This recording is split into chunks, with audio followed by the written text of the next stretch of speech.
For people that juice for an extended period of time, as you juice and you go into those latter parts of the juice fast, the tastes can become a little bit of an issue. The tastes of the juices just seem to blend together. All the juices sometimes start to taste the same. Sometimes people actually struggle with the taste of the raw veggies. So it can be a little bit difficult for some people until they get used to it. So what I'd like to do now is I'd like to give you an idea to actually have a holiday from your juicing while you're juicing.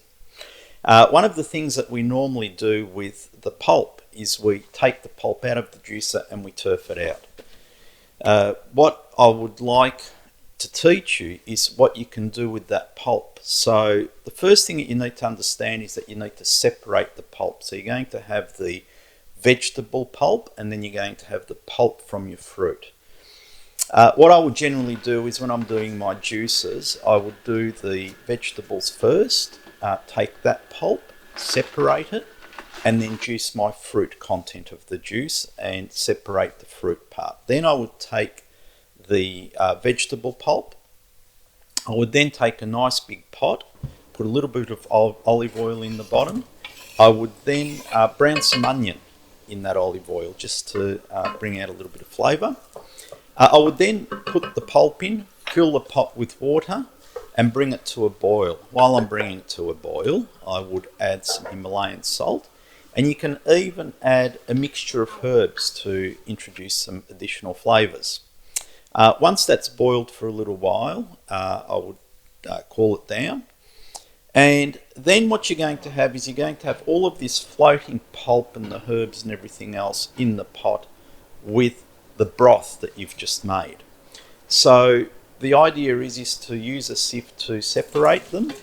Once you've got them separated, you actually got the clear broth. And that broth is a totally different flavour. What you're experiencing is the cooked flavour rather than just the raw flavour. And when you have it, especially in the latter parts of your juice fast, it actually is like a holiday from your juicing.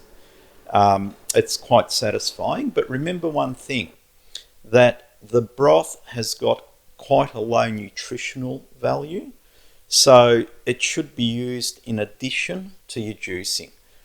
What you can do is if you've been experimenting with herbal teas, start replacing some of the herbal teas with this broth that you make.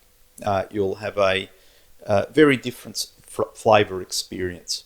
The other really nice thing about the broth is if you get the right size plastic container, you can fill a plastic container, you can then freeze the broth in a freezer and it can stay frozen for a very long time.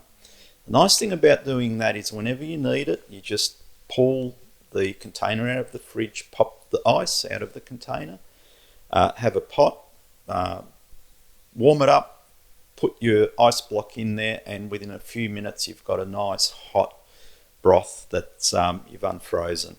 It's a wonderful way to have a quick addition to your juicing. It stays in your freezer and it's really, really enjoyable. Enjoy your holiday from juicing by having your broths.